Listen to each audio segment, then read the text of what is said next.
அட ஆடியா?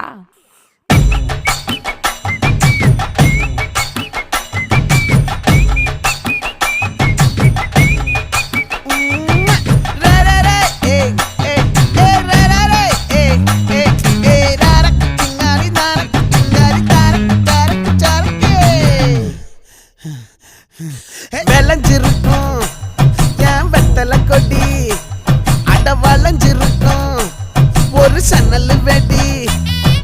தோட்டா ஒரு கண்ணால தொலைஞ்ச ஒரு பொண்ணால வாக்கா இந்த வம்பால வல விரிச்சிட வந்தாளே. பார்த்து வளைச்ச தேக்கு ஓம் பட்ட உடம்பு சோக்கு, என்ன குத்தும் குறும்பு மூக்கு, கொஞ்சம் ஓய்வை கொடுத்து தாக்கு.